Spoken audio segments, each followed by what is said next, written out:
Prophet Miracle Paul votsurwa kuti iwewe siyana nekunetsana naZigo, otherwise vapfana ava vanokuturunura uye uchaexposwa zvinhu zvakawanda.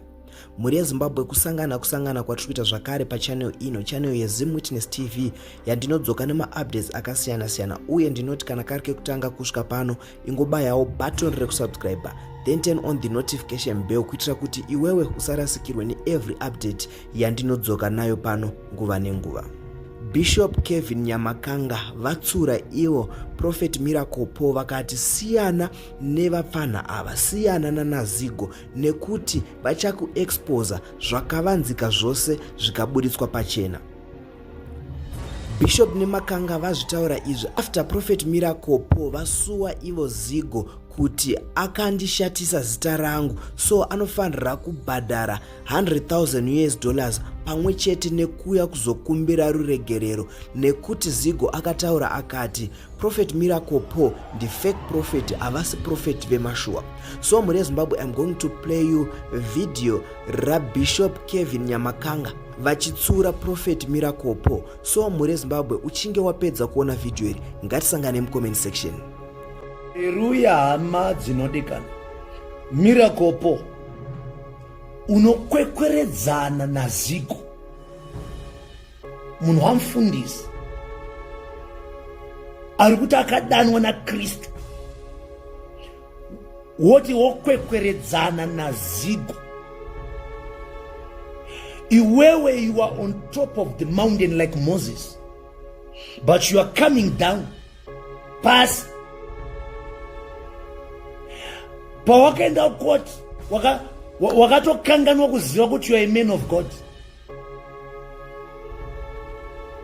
That's a shame. Ndikubatsire manje. Gudo guru ngaripete muswe kuti vadiki variche. Chona zvavaita muswesani. Wabata Zigo, wabata Sly Media. Wabata Sly Media, wabata JCTV. Wabata JCTV, wabata Chibanda. Wabata Chibanda, wabata Sparks. Wabata Sparks. Vanokuita kamvaru vagokunyadzisa. Dzikama minduro nyoro inodzora kutsama. Hapana kana chawaibva, hawaimbopera.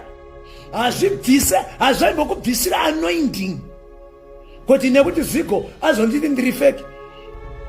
Ini kunyange vanhu vakanditi Bishop ndewe fake, hazvipe zvakabvisa anointing. Actually zvinotowedzera.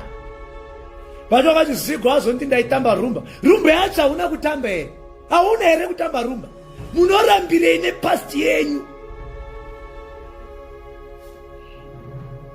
Zigo azonditi ndaitamba rumba, indakanga ndiziko, zaka ndakutoenda ndine maloya. Munenge muchida kushandisa mazita, kuda kushandisa fame nepopularity kuti ndine vana vane power. Muchanyadziswa. Pamwe pacho as a man of God, swallow your pride. Pamwe pacho chingonyarara. Wotozona Zigo akufonera kuti prophet kana atotuma munhu andiregererewo pepe ndangozotaura nekuti aningaona kuti munhu yakanyarara anotonzwa mhosva. Ko Kristu anoti kudini? Ko James wacho anoti kudini? Count it all joy, brethren, when you fall into diverse temptation. Tim Farobeds Kristu vati kana vachikupersecutai for my sake, farai, for your reward is in heaven. But makutoda kutozvipa mareward vana Miracle Paul. Mauda kutozvipa mareward, mauda kutozvibless kuda kumufikisa mufana we. Ndo patinorasira kuziva Mwari. Unoona kuti gifts and callings are without repentance. Unotodofora chiKristu chacho neipapa.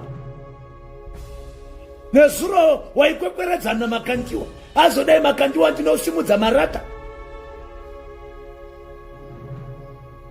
Come back to your sense, my brother. Come back to your sense. God bless you.